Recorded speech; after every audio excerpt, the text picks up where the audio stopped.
Hello good morning दोस्तों। Welcome back to New Good Way. आज दोस्तों 7 मई 2023 और 7 मई 2023 को हम जो संडे स्पेशल करंट अफेयर्स के जो इम्पोर्टेंट क्वेश्चन बनते हैं इनके बारे में डिटेल से डिस्कस करेंगे। और आज के वीडियो की आपको पीडीएफ चाहिए तो आप हमारे जो टेलीग्राम ग्रुप है वहां से वीडियो की पीडीएफ है वो प्राप्त कर सकते हैं। और लास्ट में आपको क्वेश्चन भी दिया जाएगा जिसका आंसर है वो आपको कमेंट बॉक्स में लिखना है। तो चलिए दोस्तों स्टार्ट करते हैं क्वेश्चन नंबर 1 से। और आज का वीडियो आपको अच्छा लगे तो चैनल को सब्सक्राइब और इसका बेल आइकन है वह जरूर प्रेस करिए ताकि डेली के जो वीडियो अपलोड कर रहा हूं मैं उनका नोटिफिकेशन है वो आपको मिलता रहे। तो चलिए स्टार्ट करते हैं क्वेश्चन नंबर 1 से कि किस राज्य ने जो महंगाई राहत शिविर है इसका शुभारंभ किया है। तो इस क्वेश्चन का राइट आंसर है ऑप्शन नंबर डी, ये राजस्थान राज्य के द्वारा। तो राजस्थान के प्रेजेंट है मुख्यमंत्री अशोक गहलोत, इन्होंने महंगाई राहत शिविर का उद्घाटन किया। और ये शिविर है वो लोगों को बढ़ती महंगाई से राहत है वो दिलाएगा। और इन शिविर के तहत जो आम जनता और वंचित जो वर्ग है उनको राज्य सरकार की जो जन कल्याणकारी योजना है उनसे जोड़कर उन्हें एक महंगाई से राहत प्रदान हो की जाएगी। अब राजस्थान राज्य है तो राजस्थान राज्य से संबंधित जो इंपोर्टेंट बिंदु बनते हैं उन पर एक नजर डाल लेते हैं कि भारत की पहली जो व्यवहार प्रयोगशाला ये जयपुर में स्थापित की जाएगी। और राजस्थान अंधता नियंत्रण पॉलिसी ये लागू करने वाला देश का पहला राज्य बन चुका है। और कोटा में जो एमएसएमई औद्योगिक प्रदर्शनी है और मेले का उद्घाटन किया गया। और 18वीं जो विश्व सुरक्षा कांग्रेस है ये जयपुर में आयोजित हुई है।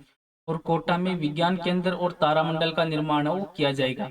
और भारतीय सेना की जो दक्षिण पश्चिमी कमान है उसके द्वारा शत्रुनाश अभ्यास का आयोजन है ये राजस्थान में किया गया है।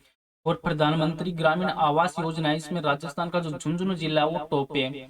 और भारत की राष्ट्रपति द्रौपदी मुर्मू है, इन्होंने 14वें राष्ट्रीय संस्कृति महोत्सव का उद्घाटन है ये राजस्थान में किया है। और महिला निधि है राजस्थान राज्य के द्वारा शुरू की गई पहली महिला सहकारी निधि है। और राजस्थान राज्य इन्होंने महात्मा ज्योतिबा फुले की जयंती को सार्वजनिक जो अवकाश के रूप में घोषित किया है।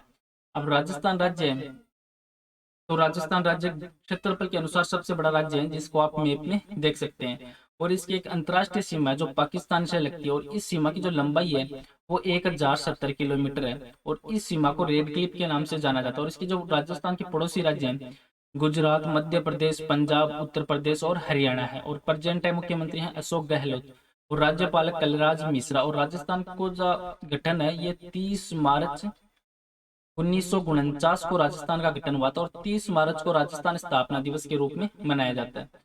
और राजस्थान की राजधानी है जयपुर। अब राजस्थान है तो राजस्थान में 3 बाग अभ्यारण्य है जिसमें मुकुंदरा हिल्स, रणथंभौर और सरिस्का। और राजस्थान में एक राष्ट्रीय उद्यान है केवलादेव राष्ट्रीय उद्यान जो भरतपुर में है। नेक्स्ट क्वेश्चन है क्वेश्चन नंबर 2 कि अंतरराष्ट्रीय क्रिकेट में जो 12,000 रन बनाने वाले दूसरे सबसे तेज ऐसे बल्लेबाज हैं वो कौन बने हैं। तो इस क्वेश्चन का राइट आंसर है ऑप्शन नंबर ए, ये बाबर आजम बने हैं। जो पाकिस्तानी क्रिकेट टीम के कप्तान है बाबर आजम, ये अंतरराष्ट्रीय क्रिकेट की जो पारियों के हिसाब से 12,000 रन बनाने वाले दूसरे सबसे तेज ऐसे बल्लेबाज बन चुके हैं। और इन्होंने ये मुकाम है ये 277 पारियां खेलकर ये मुकाम है वो हासिल किया। और इन्होंने इसमें जो महान बल्लेबाज हैं सचिन तेंदुलकर और पाकिस्तान के जो जावेद मियांदाद है उनको भी पीछे छोड़ दिया। और अंतरराष्ट्रीय क्रिकेट में सबसे तेज जो 12,000 रन का जो रिकॉर्ड बनाने का है वो भारत के स्टार बल्लेबाज विराट कोहली के नाम पे है। अब क्रिकेट से संबंधित जो इंपॉर्टेंट बिंदु बनते हैं उन पर एक नजर डाल लेते हैं कि धोनी, रैना सहित जो 5 भारतीयों को एमसीसी ने आजीवन जो मानद सदस्यता है वो प्रदान किया। और श्रीलंका है वो आईसीसी क्रिकेट विश्व कप 2023 के लिए सीधे क्वालिफाई करने में नाकाम हो रहा। और राजस्थान में जो दुनिया का तीसरा और भारत का दूसरा सबसे बड़ा क्रिकेट स्टेडियम है वो बनेगा। और साकिब अल हसन है ये टी20 क्रिकेट में सबसे ज्यादा विकेट लेने वाले गेंदबाज वो बने हैं। और फरवरी के लिए जो ICC player of the month का अवार्ड है वो एस्ले गार्डनर और हैरी ब्रूक के द्वारा जीता गया है। और बेन स्टोक्स है इन्होंने टेस्ट क्रिकेट में सबसे ज्यादा छक्के लगाने वाले बल्लेबाजों बने हैं। और विराट कोहली है तो इनको अंतरराष्ट्रीय क्रिकेट में जो 25,000 रन बनाने वाले छठे बल्लेबाजों बने हैं। नेक्स्ट क्वेश्चन है क्वेश्चन नंबर 3 कि सूडान से अपने नागरिकों को निकालने के लिए भारत सरकार के द्वारा शुरू किए गए मिशन का क्या नाम है। तो इस मिशन का नाम है ऑप्शन नंबर ए, ये राइट आंसर है ऑपरेशन कावेरी। जो सूडान से अपने नागरिकों को निकालने के लिए भारत सरकार के द्वारा जो ऑपरेशन कावेरी है इसको शुरू किया। और इस ऑपरेशन के लिए जो जहाज और विमान उनको तैनात किया गया। और विदेश राज्य मंत्री प्रेजेंट टाइम में वी मुरलीधरन ये ऑपरेशन कावेरी की निगरानी के लिए जो सऊदी अरब के जेद्दा है वहां पे तैनात है। अब जो भारत के द्वारा कौन कौन से ऑपरेशन कब किए गए हैं उन पर एक नजर डाल लेते हैं। ये ऑपरेशन गंगा 2022 है, ये उन सभी भारतीय नागरिकों को वापस लाने का मिशन है जो वर्तमान में यूक्रेन में फंसे हुए हैं। और ऑपरेशन देवी शक्ति 2021, ये ऑपरेशन देवी शक्ति है वो तालिबान के द्वारा अपने तेजी से अधिग्रहण के बाद काबुल से अपने नागरिकों और अफगान नागरिकों भागीदारों को निकालने के लिए भारत का एक जटिल मिशन था। और वंदे भारत 2020 है ये जब दुनिया में भर में कोविड-19 की महामारी का प्रकोप हुआ था तो केंद्र ने विदेशों में फंसे जो भारतीय नागरिक हैं उनको वापस लाने के लिए वंदे भारत मिशन है ये शुरू किया था। और ऑपरेशन समुद्र सेतु 2020 है ये कोविड-19 की महामारी के दौरान विदेशों से भारतीय नागरिकों को स्वदेश लाने के लिए एक राष्ट्रीय प्रयास के हिस्से के रूप में ये एक नौसेना अभियान था। और ब्रुसेल्स से निकासी 2016, ये मार्च 2016 में जो बेल्जियम जुवेंटम है उसमें ब्रसेल्स हवाई अड्डे पर और मध्य ब्रसेल्स में मालविक मेट्रो स्टेशन है उन पर आतंकवादी जो हमला हुआ था उनसे प्रभावित हुआ था। और ऑपरेशन राहत 2015, ये 2015 में यमनी सरकार और हौती विद्रोहियों के बीच में एक संघर्ष के कारण हुआ था। नेक्स्ट क्वेश्चन है क्वेश्चन नंबर 4 कि किस भारतीय राज्य ने जो हॉकी टीम के प्रायोजन को 2033 तक बढ़ाने का फैसला वो किया है। तो इस क्वेश्चन का राइट आंसर है ऑप्शन नंबर बी, ये उड़ीसा राज्य सरकार के द्वारा। तो उड़ीसा सरकार है इन्होंने पुरुष और महिला जो भारतीय हॉकी टीम है जिसमें सीनियर और जूनियर दोनों शामिल है इसमें अपने प्रायोजन को 2023 से लेके 2033 तक 10 साल तक बढ़ाने का फैसला वो किया है। और उड़ीसा के जो प्रेजेंट है मुख्यमंत्री हैं नवीन पटनायक की जो अध्यक्षता में ये फैसला वो लिया गया था। अब उड़ीसा राज्य है तो उड़ीसा राज्य से संबंधित जो इंपॉर्टेंट बिंदु बनते हैं उन पर एक नजर डाल लेते हैं कि उड़ीसा सरकार ने जो गंधमर्दन हिल रेंज है उनको जैव विविधता विरासत स्थल है BHS ये घोषित किया है। और 1 अप्रैल 1936 को बिहार और उड़ीसा प्रांत से उड़ीसा के अलग होने की मान्यता के लिए उड़ीसा दिवस प्रत्येक वर्ष 1 अप्रैल को मनाया जाता है। और भारतीय पुरातत्व सर्वेक्षण है इन्होंने पुरी में स्थित तो जगन्नाथ मंदिर के पास में 1300 साल पुराने बौद्ध स्तूपों की खोज की है। और उड़ीसा में जो FIH पुरुष हॉकी विश्व कप 2023 है ये संपन्न हुआ है। और उड़ीसा ने जगह मिशन के लिए जो वर्ल्ड हैबिटेट अवार्ड 2023 है वो जीता है। और नुआखाई उड़ीसा में मनाया जाने वाला एक वार्षिक फसल उत्सव है।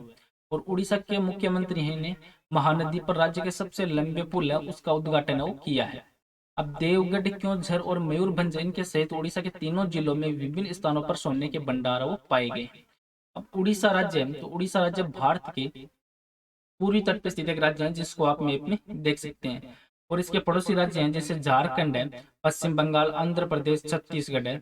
और उड़ीसा के पूर्व में बंगाल की खाड़ी। और यहाँ के प्रेजेंट है मुख्यमंत्री नवीन पटनायक और राज्यपाल गणेशी लाल। और उड़ीसा में टोटल जिले हैं 30। और उड़ीसा को जो राज्य का दर्जा मिला था ये मिला था 1 अप्रैल 1936 को। और 1 अप्रैल को उड़ीसा स्थापना दिवस के रूप में मनाया जाता है। उड़ीसा की राजधानी है भुवनेश्वर।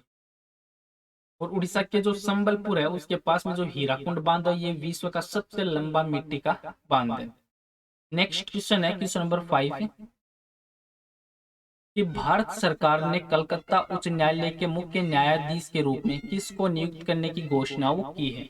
तो इस क्वेश्चन का राइट आंसर है दोस्तों ये ऑप्शन नंबर डी, TS शिवगनानन ने इनको नियुक्त करने की घोषणा की है। जो भारत सरकार है इन्होंने आधिकारिक तौर पर जो न्यायमूर्ति TS है इनको कलकत्ता उच्च न्यायालय के मुख्य न्यायाधीश के रूप में नियुक्त करने की घोषणा की। और न्यायमूर्ति शिवगनानन है इनको अदालत में सबसे वरिष्ठ न्यायाधीश रह चुके हैं। और ये इन्होंने 31 मार्च 2023 से ये कार्यवाहक मुख्य न्यायाधीश के रूप में सेवारत थे। और सुप्रीम कोर्ट कॉलेजियम में इन्होंने इस साल फरवरी में मुख्य न्यायाधीश के रूप में इनकी नियुक्ति की सिफारिश वो की थी। अब हाल ही में किन की नियुक्तियां वो कहाँ की गई है उन पर एक नजर डाल लेते हैं कि जो सीनू झावर है वो TIE राजस्थान की पहली महिला अध्यक्ष बनी है। और सलीमा टेटे है इनको AHF एथलीट एम्बेसडर के रूप में नियुक्त किया गया है। और जी कृष्ण कुमार को भारत पेट्रोलियम कॉर्पोरेशन के अध्यक्ष के रूप में नियुक्त किया गया है। और LIC ने तक्ष पांडे और M जगन्नाथ को नया MDO नियुक्त किया है। और भारत सरकार ने जो सिद्धार्थ मोहंती है इनको LIC के अंतरिम अध्यक्ष के रूप में नियुक्त किया है। और महिंद्रा फाइनेंस ने जो राहुल रेबेलो है इनको MD और CEO के रूप में नियुक्त किया गया है। और RBI ने JP मॉर्गन चेस के नए CEO के रूप में जो प्रभदेव सिंह है इनकी नियुक्ति को मंजूरी प्रदान की है। और ग्रुप कैप्टन शालिजा धामी है ये वायुसेना में लड़ाकू इकाई की पहली महिला कमांडर बनी है। और अर्नब बनर्जी को सीएट के एमडी और सीईओ के रूप में नामित किया गया है। नेक्स्ट क्वेश्चन है क्वेश्चन नंबर 6 कि कलेक्टिव स्पिरिट कंक्रीट एक्शन पुस्तक है ये किसके द्वारा लिखी गई है? तो इस क्वेश्चन का राइट आंसर है ऑप्शन नंबर ए, ये शशि शेखर वेम्पति के द्वारा लिखी गई है। जो मन की बात की जो 100वीं कड़ी है उसमें प्रसार भारती है, इसके पूर्व सीईओ है शशि शेखर वेम्पति, इनके द्वारा ये बुक वो लिखी गई है कलेक्टिव स्पिरिट कंक्रीट एक्शन। इसका पुस्तक का विमोचन वो शशि शेखर के द्वारा किया गया और इस पुस्तक का विमोचन है कि दिल्ली में किया गया है, और जहाँ पर जो मन की बात का जो 100वां एपिसोड है जिसमें एक दिन का एक राष्ट्रीय सम्मेलन के द्वारा इसका विमोचन है वो किया गया था। और इस बुक के अनुसार देखें तो जो मन की बात रेडियो की शक्ति और एक राष्ट्र के नेता की एक दृष्टि का एक संयोजन है वो एक बुक है वो बताती है। अब हाल ही में कौन सी बुक है वो किसके द्वारा लिखी गई है उन पर एक नजर डाल लेते हैं कि अनुराग बेहर है, इन्होंने नई Delhi a matter of the heart education in India वो लिखी है। और ब्रिटिश अर्थशास्त्री मेघनाथ देसाई ने the poverty of political economics नामक की पुस्तक है वो लिखी है। और सी रंगराजन के द्वारा जो forks in the road my days at RB and beyond नामक की पुस्तक है वो लिखी गई है। और जेपी नड्डा ने जो Modi shaping a global order in flux नामक की पुस्तक है वो लॉन्च की है। और लेखिका मानसी गुलाटी है, इन्होंने अपने पुस्तक जो मिरेकल ऑफ फेस योगा का विमोचन है वो किया है। और चिपको आंदोलन पर आधारित जो किताब है इनको कमला देवी चट्टोपाध्याय एन IF पुरस्कार से सम्मानित किया गया है। और शेन वॉटसन के द्वारा लिखी गई पुस्तक है विनिंग द इनर बैटल। और मिशेल ओबामा इनके द्वारा the light we carry overcoming in uncertain times नामक की पुस्तक का विमोचन वो किया गया है। और ब्रिटिश जो इतिहासकार है साइमन सेबाग, इनके द्वारा लिखी गई the world a family history नामक की पुस्तक। और डॉक्टर जो मनसुख मंडाविया है, इन्होंने विश्व पुस्तक मेला 2023 में जो भारत की वैक्सीन ग्रोथ स्टोरी है उसका अनावरण भी किया है। नेक्स्ट क्वेश्चन है क्वेश्चन नंबर 7 कि कोप इंडिया 2023 के तहत भारत और अमेरिकी की जो वायुसेना है वो किस राज्य में एक जॉइंट एक्सरसाइज में भाग लिया है? तो इस क्वेश्चन का राइट आंसर है ऑप्शन नंबर सी, ये पश्चिम बंगाल में। जो भारत और अमेरिका की वायुसेना के लड़ाकू विमान है इन्होंने पश्चिम बंगाल की जो पश्चिमी मोदिनीपुर जिले हैं वहां पर कलाईकुंडा वायु सेना स्टेशन है उसमें एक संयुक्त अभ्यास में भाग लिया। और इस आयोजन है ये कोप इंडिया 2023 अभ्यास के तहत इसमें किया गया था। और जो भारतीय वायुसेना की ओर से जो तेजस, राफेल और जगुआर जैसे जो Su-30 MKI फाइटर जेट्स है वो इसमें शामिल वो हुए थे। अब पश्चिम बंगाल है तो पश्चिम बंगाल से संबंधित जो इंपॉर्टेंट बिंदु बनते हैं उन पर एक नजर डाल लेते हैं कि एनजीटी ने पश्चिम बंगाल पर 3,500 करोड़ रुपए का जुर्माना वो लगाया है। और पश्चिम बंगाल के जो अलीपुर द्वार जिले में जो बक्सा टाइगर रिजर्व में रॉयल बंगाल टाइगर है वो हाल ही में देखा गया है। और राज्य सरकार ये 3,000 करोड़ रुपए की अनुमानित लागत से जो 12,500 किलोमीटर सड़क का निर्माण वो करेगी। और चाय बागानों पर कृषि पर अगले 2 साल के लिए ऋण है वो माफ किया गया है। और मत्स्य जीवी बंधु योजना ये मृत मछुआरों के परिवारों की मदद के लिए 2 लाख रुपए की एक मुश्त जो वित्तीय सहायता प्रदान की गई। और लक्ष्मी बंदर परियोजना इसमें 88 करोड़ महिलाओं को शामिल किया जाएगा। अब पश्चिम बंगाल है तो पश्चिम बंगाल भारत का एक राज्य है जिसको आप मैप में देख सकते हैं। और पश्चिम बंगाल की जो पड़ोसी राज्य हैं जिसमें सिक्किम है, असम, सिक्किम, असम, उड़ीसा, बिहार और झारखंड है। और इसके पूर्व में बांग्लादेश भी है और दक्षिण की दिशा में बंगाल की खाड़ी भी है। और जो पश्चिम बंगाल है तो इसकी स्थापना है ये 1 नवंबर 1956 को पश्चिम बंगाल की स्थापना हुई थी। यहाँ की राजधानी है कोलकाता। और पश्चिम बंगाल के प्रेजेंट है मुख्यमंत्री ममता बनर्जी और राज्यपाल ला गणेशन। नेक्स्ट क्वेश्चन है क्वेश्चन नंबर 8 कि वीरता पुरस्कार पाने वाली पहली महिला एयरफोर्स अधिकारी है वो कौन बनी है? तो इस क्वेश्चन का राइट आंसर है ऑप्शन नंबर सी, ये दीपिका मिश्रा बनी है। जो विंग कमांडर है दीपिका मिश्रा ये वीरता पदक पाने वाली पहली महिला वायुसेना अधिकारी बनी। और इस अवार्ड की घोषणा वो पिछले साल जो स्वतंत्रता दिवस है उसके अवसर पर जो राष्ट्रपति उनके द्वारा की गई थी। और भारतीय वायुसेना के प्रमुख हैं air chief marshal VR Chaudhary, इन्होंने दिल्ली में जो एक संस्करण आयोजित हुआ था उसमें इस दीपिका को सम्मानित किया गया। और दीपिका मिश्रा इनको अगस्त 2021 में जो उत्तरी मध्य प्रदेश में आई बाढ़ में जो मानवीय सहायता देने के लिए तैनात किया था। अब हाल ही में कौन सा अवार्ड हो किसको दिया गया उन पर एक नजर डाल लेते हैं, ये भी एग्जाम की दृष्टि से बेहद ही इंपॉर्टेंट रहते हैं कि CR राव ने जो अंतरराष्ट्रीय सांख्यिकी पुरस्कार 2023 है वो जीता है। और नीलेश सांबरे को मराठा उद्योग रत्न 2023 से सम्मानित ये किया गया। और नवीन जिंदल को लाइफ टाइम अचीवमेंट अवार्ड से सम्मानित किया गया। और डॉक्टर नित्य अब्राम को यूआर यूरोलॉजिस्टिक पुरस्कार से सम्मानित किया गया। और बॉम्बे जयश्री को संगीत अकादमी के द्वारा संगीता कलानिधि पुरस्कार 2023 के लिए चुना है और असम के एनजीओ को चिल्ड्रन चैंपियन अवार्ड से सम्मानित किया गया। और मीराबाई चानू ने 2022 के लिए जो BBC Indian sports woman of the year का पुरस्कार है वो जीता है। और एमटी वासुदेवन नायर है, इनको केरल के सर्वोच्च नागरिक सम्मान से सम्मानित किया गया है। और कश्मीर की आलिया मीर को वन्य जीव संरक्षण पुरस्कार 2023 से सम्मानित किया गया है। नेक्स्ट क्वेश्चन है क्वेश्चन नंबर 9 कि विश्व प्रेस स्वतंत्रता दिवस है ये प्रतिवर्ष वो कब मनाया जाता है। तो इस क्वेश्चन का राइट आंसर है ऑप्शन नंबर सी, ये 3 मई को प्रतिवर्ष मनाया जाता है। जो दुनिया भर में प्रेस की आजादी के महत्व के प्रति लोगों को जागरूक करने के लिए दिवस वो मनाया जाता है। और इसकी शुरुआत वो स्टार्टिंग में 1993 में हुई थी। अब मई मंथ है तो मई मंथ में निम्न इंपॉर्टेंट दिवस और मनाए जाते हैं जिन पर एक नजर डाल लेते हैं कि 1 मई को अंतर्राष्ट्रीय मजदूर दिवस और महाराष्ट्र स्थापना दिवस और गुजरात स्थापना दिवस के रूप में मनाया जाता है।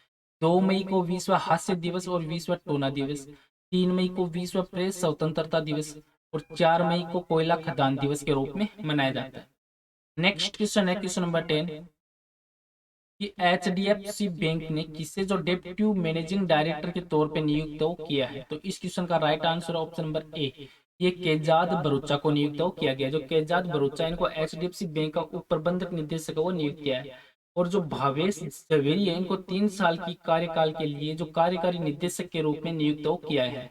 जो भारतीय रिजर्व बैंक आरबीआई इन्होंने इन नियुक्तियों को अनुमोदित है वो किया। और केजाद बरूचा वो एक अनुभवी बैंकर है जिनके पास 35 सालों का बैंकिंग का अनुभव है।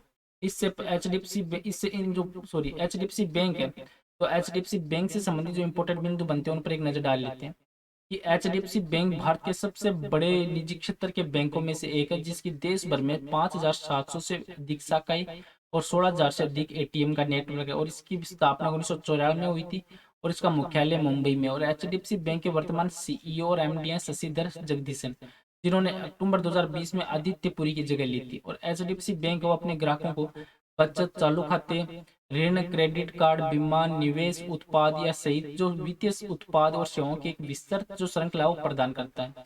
और बैंक वो डिजिटल बैंकिंग पर अपने ध्यान के लिए जाना जाता है और अपने मोबाइल बैंकिंग ऐप और अन्य डिजिटल पहलों के लिए कई पुरस्कार भी इन्होंने जीते हैं। नेक्स्ट और आज का लास्ट क्वेश्चन है जिसका आंसर है वो आपको कमेंट बॉक्स में लिखना है कि जो रणजीत गुहा है ये किस पेशे से जुड़े हुए थे जिनका हाल ही में निधन है वो हो गया है। तो इस क्वेश्चन का राइट आंसर है वो आपको कमेंट बॉक्स में लिखना है। और पीछे के वीडियो में भी आपको क्वेश्चन दिया था कि कलेक्टिव स्पिरिट कंक्रीट एक्शन नामक की पुस्तक है वो किसके द्वारा लिखी गई है। तो इस क्वेश्चन का राइट आंसर था ऑप्शन नंबर ए, ये शशि शेखर वेम्पति के द्वारा लिखी गई है। और इस क्वेश्चन के बारे में हमने ऊपर डिटेल से डिस्कस किया था। चलो दोस्तों आज का वीडियो वो यहीं पे समाप्त करता हूँ। वीडियो आपको अच्छा लगे तो चैनल को सब्सक्राइब और वीडियो को शेयर जरूर करें। Thank you all of you.